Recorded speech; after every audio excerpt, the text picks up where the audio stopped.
வணக்கம் நண்பர்களே. நாம் அடுத்து பார்க்க போகிறது பார்த்திங்கன்னா சிதம்பரம் தனி சிதம்பரம் மக்களவை தொகுதி.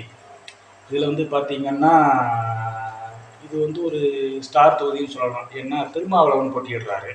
அதனால் வந்து இதை ஒரு ஸ்டார் தொகுதின்னு சொல்லலாம். விசிக கட்சியினுடைய தலைவர் போட்டியிடுறதுனால இதில் வந்து பார்த்திங்கன்னா பிஜேபி சார்பாக கார்த்தியாயினி அவங்க போட்டியிடுறாங்க. அவங்க ஒரு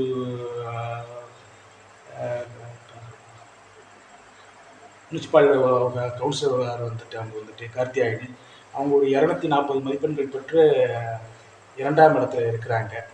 இங்கே வந்து பார்த்திங்கன்னா அதிமுகவுக்கும் திமுகவுக்கும் கடுமையான போட்டி இருக்குது.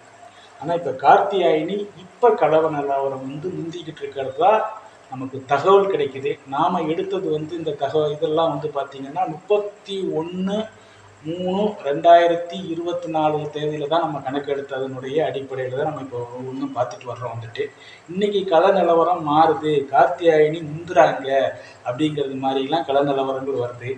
திருமாவளவன் தொகுதி பக்கமே வரல அப்படிங்கிறது மாதிரிலாம் வருது. அது இன்னும் நமக்கு முழுமையான தகவல் கிடைக்காதனால நம்ம 31/3 அன்னைக்கு எடுத்தது பிரகாரம் வந்து அதிமுகவும் திருமாவளவனும் கிட்டத்தட்ட சம அளவு போட்டியில் இருக்கிறதா வந்து வர்றாங்க. சந்திரகாசன் 350 மதிப்பெண்களும் திருமாவளவன் 350 மதிப்பெண்களும் பெற்று சம அளவில் போட்டி போடுறாங்க வந்துட்டு.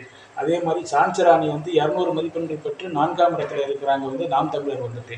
இது வந்து 15 லட்சம் வாக்காளர்கள் இருக்கக்கூடிய இந்த சிதம்பரம் தனி தொகுதி வந்து ரொம்ப பார்வைக்குள்ளாக இருக்குது. இன்றைக்கி வந்து போட்டி நிறைஞ்சிக்கிட்டு இருக்கிறதா சொல்கிறாங்க. பிஜேபி கேண்டிடேட்டும் வந்து அடுத்த லெவலுக்கு தேடி வருவாங்கன்னு சொல்கிறாங்க. அதை நம்ம அடுத்து இன்னும் ஒரு நாள் வந்து நல்லபடியாக பார்ப்போம் வந்துட்டு. இன்றைக்கி இருக்கிற நிலவரம் 31/3 வரைக்கும், இன்றைக்கி இல்லை நிலவரம் கிடையாது, 31/3 வரைக்கும் உள்ள நிலவரம் வந்து எடுத்திங்கன்னா வந்துட்டு பிசிகேவும் அதிமுகவும் சம போட்டியில் இருக்காங்க. இது வந்து சிதம்பரம் தொகுதி வந்து ஒரு இழுபறின்னு தான் சொல்லலாம்.